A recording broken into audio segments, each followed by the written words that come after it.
కొండ మీద గోల ఏంటంటే అదేదో కులపోళ రహస్యం అన్నట్టుంది. ఇక్కడ రహస్య స్థావరం అంటే ఏంటి ఎవడికి తెలియకూడదు, శత్రువుకి అసలు తెలియకూడదు. పేపర్లో హెడ్డింకులను పేపర్లో ఇట్ట వార్తలు పెడితే అది రహస్య స్థావరం అవుతుందా? మరి అదేందో విచిత్రమైనటువంటి, మరి సైన్యం తప్పు చేసిందా లేకపోతే మీడియా తప్పు చేసిందో తెలియలేదు.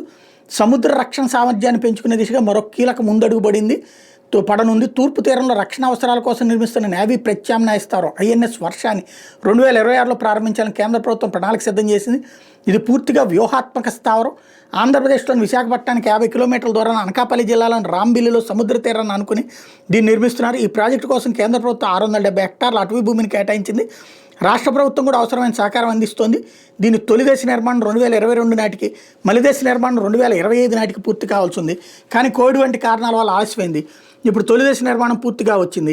రాంబిల్లికి సమీపాన అంటే 20 కిలోమీటర్ల దూరంలోనే అచ్యుతాపురంలో బాబా ఆటమిక్ రీసెర్చ్ సెంటర్ బార్క్ ఉంది. ఐఎన్ఎస్ వర్షాకు అవసరమైన సహకారం అంతా అక్కడి నుంచి అందుతుంది. బార్కుకు అచ్యుతాపురంలో 2200 ఎకరాలు కేటాయించారు. అంటే ఇక్కడ భవిష్యత్తులో ఏ స్థాయిలో కార్యకలాపాలు జరగబోతున్నాయో ఊహించుకోవచ్చు. రాంబిల్లి స్థావరంలో అణుజాలాంతర్గాముల నిర్మాణం కాకుండా మరమ్మతుల నిర్వహణ వంటి అన్ని ఏర్పాట్లు ఉన్నాయి. ఈ స్థావరంలో బంకర్లు, సొరంగ వ్యవస్థలు, ఇన్నర్ ఔటర్ హార్బర్ వంటి సౌకర్యాలు ఉన్నాయి. హై సెక్యూరిటీతో ఏర్పాటు చేస్తున్న వ్యూహాత్మక స్థావరం బంగాళాఖాతం, హిందూ మహాసముద్ర ప్రాంతంలోని జలాల్లో నిఘాను పెంచబోతోంది. ముఖ్యంగా హిందూ మహాసముద్ర ప్రాంతంలో చైనా చర్యల మీద నిఘా పెట్టేందుకు ఇది ఎంతగానో ఉపయోగపడుతుంది.